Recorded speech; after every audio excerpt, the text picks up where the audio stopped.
व्याख्यान वेदी पर विराजमान सभी आर्य समाज के पदाधिकारीगण, हमारे प्रेम बाबा जी, भाई अनुराग जी, ब्रह्म विद्यालय महर्षि दयानंद ब्रह्म महाविद्यालय के विद्यार्थी, मेरे साथ संगति कर रहे हमारे श्री अर्धांगिनी जी, मेरे छोटे बेटे आयुष जी, जहाँ तक मेरी आवाज़ आ रही है सुनते हुए सभी प्रबुद्ध श्रोताओं। मनुष्य जैसा कर्म करता है वैसा ही उसको फल प्राप्त होता है। अवश्यमेव भोक्तव्यम कृतं कर्म शुभाशुभम। शुभ कर्म करे या अशुभ कर्म करे उसी का फल उसको प्राप्त होता है। एक राजा थे, बड़े कंजूस थे, किसी को एक दमड़ी भी नहीं दिया करते थे, किसी को एक दाना भी अन्न का वो ग्रहण नहीं कराते थे, एक ग्रास भी किसी भूखे व्यक्ति को नहीं खिलाते। बड़े कंजूस, महाकंजूस थे। और कंजूस भी तीन प्रकार के होते हैं। एक होता है कंजूस, पर वो किसी के देखा देखी कुछ दान कर देता है। एक होता है महाकंजूस, वो भी किसी के कहने सुनने से कुछ न कुछ कर देता है। पर ये तीसरी श्रेणी का होता है मक्खी चोर। अगर घी में मक्खी गिर जाए तो उसको भी चूस करके बाहर फेंक देता है कि उस पर घी लगा हुआ। तो ये बड़ा राजा जो था, बड़ा मक्खी चूस व्यक्ति था। एक महात्मा थे, वो एक जंगल में तपस्या कर रहे थे। ये राजा भी भ्रमण के लिए निकला अपने राज्य से और उसकी कुटिया के सामने से गुजर रहा था। तो महात्मा ने देखा कोई आया है, बड़ा प्यास लगी थी, पानी पीऊंगा। तो ये कुटिया को देख करके कुटिया में चला गया। इसको महात्मा ने पानी पिलाया, कुछ जलपान कराया और महात्मा ने कहा, महाराज आप व्यतीत होते हैं, प्रतीत होते हैं कि आप राजा हैं, पर मुझे आपसे कुछ चाहिए, मुझे कुछ आप दे करके जाएं, मैं आपसे कुछ दक्षिणा दान चाहता हूं। राजा ने कहा, मेरे पास कुछ नहीं, कुछ तो देना पड़ेगा, मैं वैसे जाने नहीं दूंगा, कुछ तो देकर जाना ही पड़ेगा। उसने कहा, मैंने आज तक दिया ही नहीं और ना मैं देने की प्रवृत्ति है, मैं देना ही नहीं चाहता और ना मेरी प्रवृत्ति है इसमें, ना मेरी श्रद्धा है, मैं कुछ नहीं दूंगा।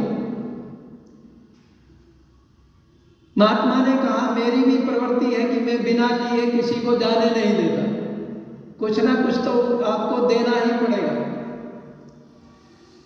इतने में उसके जो रथ के घोड़े थे, उस घोड़े ने एक ने लीद कर दी। राजा से महात्मा ने कहा, अच्छा एक काम करो, ये लीद ही दे दो मुझे। राजा ने सोचा इसमें क्या लगता है। राजा ने एक लप्पो भर करके दोनों हाथों से मिला करके और उसको वो लीद उठा करके उसकी झोली में डाल दी। महात्मा ने कहा, वृद्धि खूब वृद्धि हो आपकी राज्य में, आपके घर में खूब वृद्धि हो। अब राजा घर चला गया और जा करके लेट गया। सवेरे उठा तो बड़ी बदबू आ रही है घोड़े की लीद की। देखा तो घर के आंगन में, राजा का जो आंगन था उसमें लीद का ढेर लगा पड़ा है, खूब ढेर लगा हुआ है, बदबू आ रही है और वो बढ़ता ही जा रहा है। अगले दिन देखा और ज्यादा हो गया, दूसरे दिन देखा और ज्यादा, तीसरे दिन और ज्यादा, उसकी वृद्धि हो रही है। राजा को बड़ी चिंता हुई और उसके ध्यान में आया कि ये तो सारा परिणाम महात्मा का है। ढूंढता ढूंढता महात्मा के पास आया और आकर के कहने लगा, महाराज मेरे से बड़ी गलती हो गई, क्षमा कीजिए। पर वो कैसे हटे, महात्मा ने कहा कोई ऐसा काम करो जो शहर के नगर के लोग जो हैं आपको बहुत बुरा कहें, तू करे। राजा आया और उसने सोचा कि क्या करना चाहिए। वहां पर एक विद्वान ब्राह्मण था, बहुत ही त्यागी तपस्वी और वेद पाठी था। उसके घर में एक कन्या थी। वो गया और बलात् उस कन्या को उठा करके जबरदस्ती अपने घर ले आया। वो बच्ची रोती हुई आई। रामबारक से सब लोगों ने देखा कि ब्राह्मण की कन्या को उठा करके ले गया है राजा। सब उसको बुरा कह रहे थे। घर में आया और आकर के हाथ जोड़ करके पैर पकड़ करके उस बच्ची के आगे नतमस्तक होकर के कहने लगा, देखना बेटा, तू मेरी बेटी है, धर्म की बेटी है, मैं तुझे कुछ नहीं कहूँगा, पर तुझे यहाँ पर अच्छे उससे रखूँगा, अपनी पुत्री की तरह। और घर में उसने रखा भी इसी प्रकार से। पर सारे राज्य में जो है चर्चा हो गई, राजा ब्राह्मण की बेटी को उठा करके ले गया। सब उसको बुरा बुरा कर रहे थे, सब उसको धिक्कार रहे थे। पर वो एक व्यक्ति था जिसकी बेटी को उठा कर ले गया था, उसने फिर भी बुरा नहीं कहा। उसने अपने मुंह से कोई बुरा लफ्ज उस राजा को नहीं कहा। सारा जो ढेर था वो समाप्त होता चला गया। जो लीद का ढेर था, गंदगी का, वो सारा समाप्त होता चला गया। पर जितनी उसने दी थी उतनी तो पड़ी हुई रह गई, क्योंकि एक व्यक्ति ने उसको बुरा नहीं कहा। तो ऐसा बुराई जो है मनुष्य को, दूसरों के जो हम बुराई करते हैं, जिसके बुरा कहते हैं, तो उसको उसके जो पुण्य घट जाते हैं और उसके बढ़ जाते हैं। तो दूसरों को बिना जाने अनजाने में हमें बुरा भी नहीं कहना चाहिए, बुरा कार्य नहीं करना चाहिए।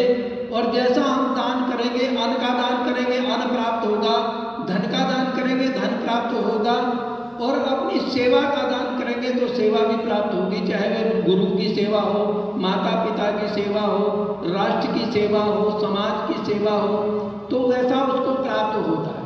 आइए एक भजन हो।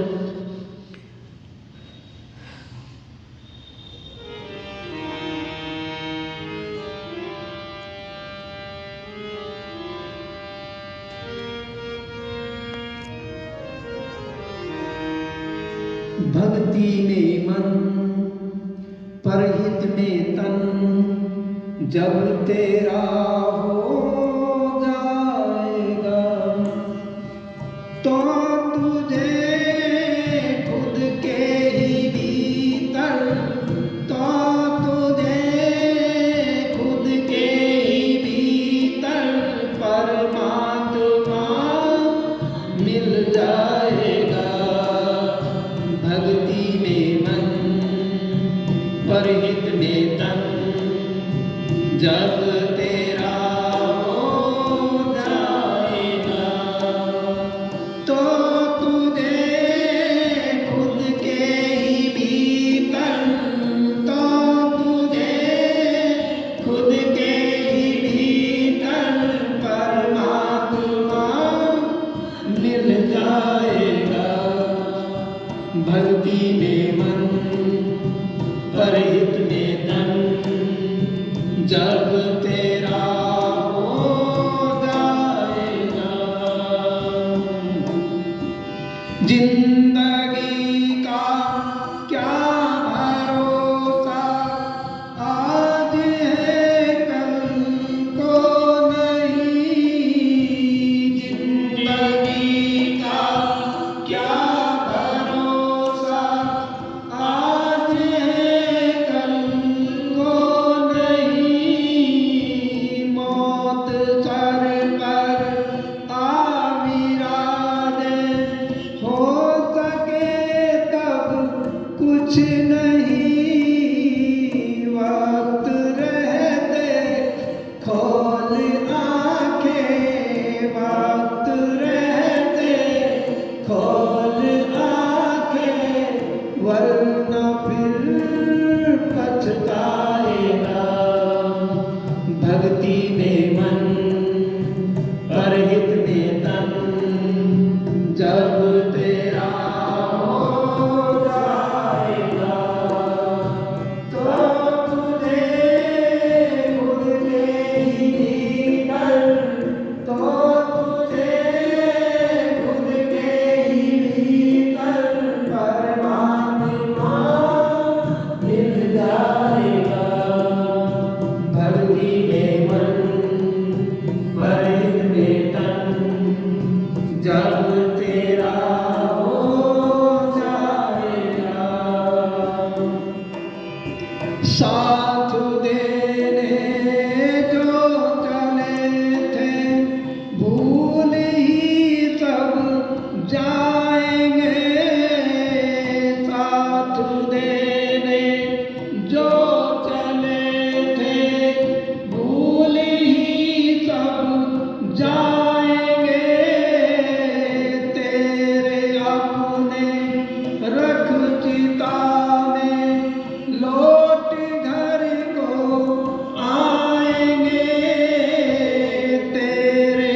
परहित में तन जब तेरा हो जाएगा, तो तुझे खुद के ही भीतर, तो तुझे खुद के ही भीतर परमात्मा मिल जाएगा।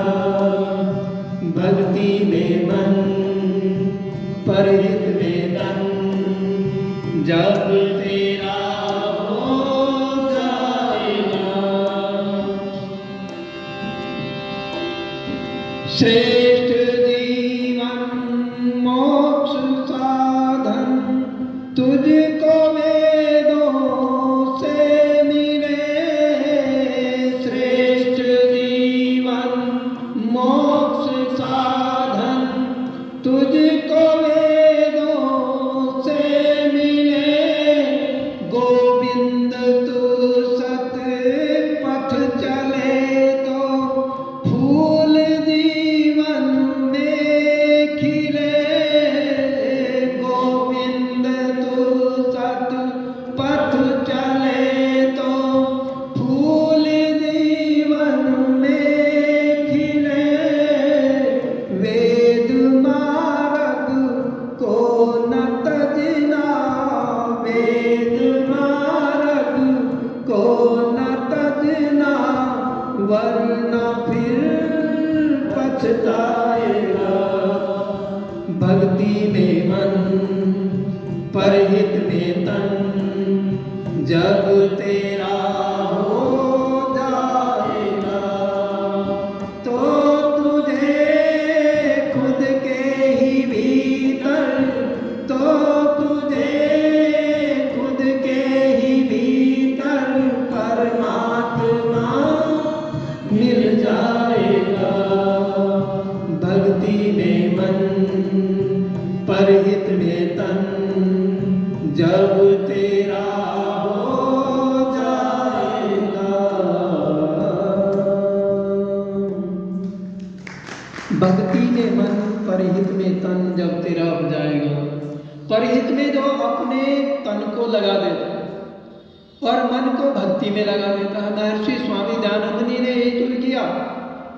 उन्होंने ईश्वर को जाना, ईश्वर को जान करके अपने आप को भक्ति में, अपने मन को भक्ति में लगाया और अपने तन को परोपकार में लगाया। देखा है सारा संसार अंधकार में भटक रहा है, अज्ञानता और रूढ़िवाद में, अंधविश्वासों में फंसा हुआ है, वेद के विरुद्ध जा रहा है, तो उन्होंने अपने तन को परोपकार में लगा दिया, वेद के प्रचार में लगा दिया, संस्कृति के पुनरुद्धार में लगा दिया। अपने जीवन को तिल तिल करके उन्होंने राष्ट्र की सेवा में लगा दिया। देखा मेरा राष्ट्र जो है वो गुलामी की जंजीरों में जकड़ा हुआ है। लोग जो है त्रासदी को झेल रहे हैं, गुलामी के दंश को झेल रहे हैं और बड़ी यातनाएं सह रहे हैं। तो उन्होंने उस पीड़ा को देखा, उस दर्द को समझा और दर्द को समझ करके नौजवानों को प्रेरणा दे करके राष्ट्र की बलिवेदी पर कुर्बान होने के लिए, बलिदान होने के लिए उन्होंने आहुति बना दी और अनेकों नौजवानों ने अपने प्राणों की आहुति देकर के देश की रक्षा की, देश को आजाद कराया और संस्कृति की रक्षा भी बहुत से वीरों ने अपने प्राणों को न्यौछावर करके की, जिनमें राजपाल जैसे जो थे। जब विधर्मियों ने एक पुस्तक लिखी और उन्होंने लिखा कि लंपट दयानंद और कृष्ण तेरी गीता जलानी पड़ेगी, ऐसी ऐसी पुस्तकें और बहुत सारी अश्लील बातें उसने लिखी। तो हमारे आर्य जगत के बहुत प्रसिद्ध विद्वान थे चमुपति जी, उन्होंने उसका जवाब देने के लिए एक पुस्तक लिखी जिसका नाम था रंगीला रसूल। और उस रंगीला रसूल को कोई छापने के लिए तैयार नहीं हुआ, अज्ञात नाम से छापी गई। वो राजपाल जी थे लाहौर के अंदर, उनका प्रकाशन था और उन्होंने उस पुस्तक को छापा। और जब वो पुस्तक वितरित हुई तो बड़ा हड़कंप मच गया। जवाब दिया विरोधियों को उसमें कि रंगीला रसूल के बारे में उन्होंने बताया। और उसका परिणाम ये हुआ कि राजपाल को छुरा घोंप दिया गया। उनकी दुकान पर बैठे हुए ही उनकी जीवन लीला समाप्त हो गई। मुसाफिर को छुरा घोंप करके मारा गया, हमारे सुखपाल आर्य मुसाफिर को, जिन्होंने अपना जीवन बलिदान किया। बच्चा जो था बीमार था, कहीं से प्रोग्राम दे करके आए और कहा माँ ने बेटा भोजन कर ले, बच्चा बीमार है, इसको डॉक्टर के दिखा करके लाना है। मुसाफिर ने कहा माँ मेरा पहले ये बताओ कोई पत्र आया है, कोई कार्ड आया है, कोई खत आया है तो पहले मुझे वो दो, मैं भोजन बाद में करूंगा। माँ ने वो पत्र दिखाया जिसमें लिखा था कि पूरा का पूरा गांव जो है, लुधियाने के पास में गांव है, वो पूरा का पूरा गांव जो है वो मुसलमान होने जा रहा है और तुम आ जाओ। आज समाज के अधिकारियों ने लिखा था, भोजन को छोड़ दिया। माँ ने कहा बेटा ये बच्चे को तो डॉक्टर को दिखा ले, वैद्य को दिखा ले, ये मरनहाल है। उसने कहा माँ ये तो एक बच्चा है, माँ हजारों कौम के लाल जो है विधर्मी होने जा रहे हैं। और निकल पड़े वहां से। वहां गाड़ी नहीं रुकती थी, रेलगाड़ी थी। अमृतसर से बैठ करके जब चले, लाहौर से बैठ करके अमृतसर होते हुए जब आए तो लुधियाना से आगे निकल गए और उस स्टेशन पर गाड़ी नहीं रुकती थी। अपने बिस्तरे में अपने आप को लपेट करके और वहां से गाड़ी से कूद गए। झाड़ियों में बहुत चोटें लगी और पहुंचे वहां पर और जाकर के वहां उन्होंने शास्त्रार्थ किया और हजारों लोगों को बचा लिया। पत्र एकदम तार आया और तार आकर के मंच पर बैठे हैं और मंच पर ही आकर के डाकिये ने तार दिया और तार को देखा, इकलौता बेटा चल बसा है। परंतु उन्हें कोई इस बात का दर्द नहीं हुआ क्योंकि उन्होंने हजारों नौजवानों को, हजारों कौम के लालों को बचाया। तो एक नहीं अनेकों। महात्मा मुंशीराम जो आगे चल करके स्वामी श्रद्धानंद बने, उन्होंने अपने पूरे जीवन को आहूत कर दिया और अपनी सारी संपत्ति आर्य समाज को दान कर दी। ऐसे ऐसे धर्म के ऊपर बलिदान होने वाले वीरों को जन्म दिया महर्षि स्वामी दयानंद जी महाराज ने। आओ एक गीत और महर्षि स्वामी दयानंद जी को समर्पित करते चले।